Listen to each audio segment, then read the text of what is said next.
Ate ebyo nga tubitadde ebbali abooluganda batwalidde amateeka mu ngalo bwe batemyetemye bbulooka kitaabwe gwe yaguzizza ettaka ne bamutta. Bino bibaddewo mu kitabo ekikeesezza olunaku olwaleero era babadde nabo bawonedde watono nabo okuttibwa. Bibadde mpambire mu Mpigi Town Council.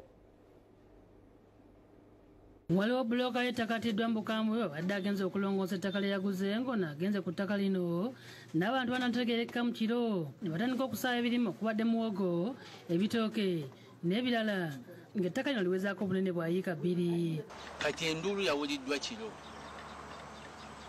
nga bawulira ebintu ebitemwa wabweru. Ab'owaka bano kwe kkubira abaana ab'owaka bannannyini ente ezibeerawo nti ababbi b'ente baabo bakoze eki bazze.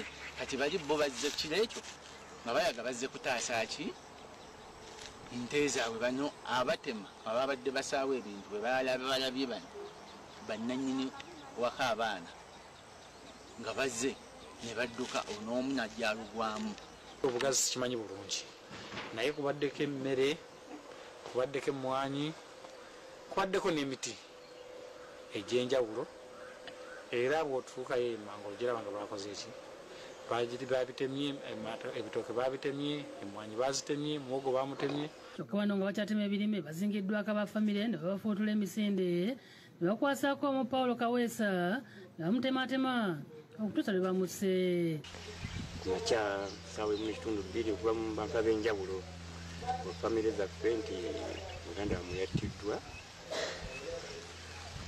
nga bamusa babadde bali mu mbeera ey'amataka. Kitegerekese nti abakoze ettemu lino baana banjuya Muzeeyi Francis Sebuliba nga yatunze ekibanja okuva Ddemberebezi nga kino kyanyizizza abaana be okuli Mutumba Yuda ne Sebuliba Emmanuel nga bwakanya kya kitaabwe okumala gatunda ettaka. Bbulooka kuba yalinga alambuza eri Nakigudde, yalinga aleeta abagagga kuno. Naye ekisinga obukulu bw'obanga waguze mu mateeka ki ekikuleeta omunaana ogw'ekiro? Yesu oba waguze ogutali musango, omuntu eyaguzizza otwala n'omugaa nti jjamu ebintu byo. Naye kitegeeza wabaddewo awo obutali bulambulukufu bwe bwaleese awo ku munaana ogw'ekiro. Kigambibwa era nti taata ono yali yafuna obutakkaanya ne mukyala we ne baawukana olwo abaana kwe kukyawa kitaabwe nti bamukasika n'ebintu bye okuli bulangiti n'ebirala ebweru era tetubisanze. Nannyinse maka nannyini maka gano asalawo okutungira okuba yabula emirembe wa maka ngira omanyi ebizibu ebibeera mu maka. Abaana baakula ne batandika okumukijjanya ne bamugoba mu maka ge. Kati ekyamuddiridde kwampulidde ekyo emmere abadde agiryamu baana abawala gye baafumbirwa. Omusasi waffe watuukidde mu kifo akoleddwa ettemu nga lo bitaba bya musaayi. Bw'anoneddeko n'emmotoka y'ekika kya Lexus na UAV 878 badde yaba bbulooka endabirwamu bazoonoonye so nga n'emipiira kigambibwa nti bagisumuluddeko ne bagibba. Omwogezi wa poliisi mu kitundu kya Katonga Lydia Tushabe akakasizza ettemu lino nga ategeeza nti baliko mutabani wa Muzeeyi yatunze ettaka nga Yuda Mutumba gwe bamaze okugomamu obwala nga mu kiseera kino bali ku muyigo gw'Emmanuel Sebuliba. Bwe tuba tumaliriza fayiro bano bagenda kutwalibwa mu kkooti bavunaanwe omusango ogw'okutta n'okwonoona ebintu. Alabudde abantu okwewala okutwalira amateeka mu ngalo ng'ategeeza nti okunoonyeza ku ttemu lino kugenda mu maaso. Joseph Kinobe yakusakidde eggule lino. Webale nnyo omusasi waffe. Tugenda kuwummulamu katono.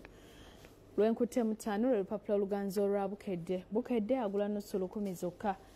Bukedde akulembezza eggulire erigamba nti ebyabadde mu kafubo ka Bobby ne Sseggirinya Malende akomeddewo mu kagaali. Emboozi eno ng'oyagala ogifuna mu bujjuvu bwayo gula olupapula luno oluganzi. Abawanguzi ba Bukedde balidde amapenzi batyagula olupapula lukulage ebisingawo ate sipapa bamwongeddeyo mu kkooti enkulu. Emboozi eyo gye tusembye nayo eya bbulooka gwe bazingizza Bukedde ayongedde ogikulambululira naye osobola okugula olupapula luno n'oyongera obbimanya. Basipiika ba munisipaali babakwatidde ku Parliament. Weewaawo Bukedde akuleetedde n'emboozi egamba nti America etabukidde South Africa ku by'okutendeka aba Russia ag'ebyemizannyo tegabuzeemu nusu lukumi zokka. Tugenda kuwumulamu katono tudde n'ekitundu kyaffe ekyokubiri ekyagataliiko nfuufu mulimu gano. Linda ne mino mugataliiko nfuufu.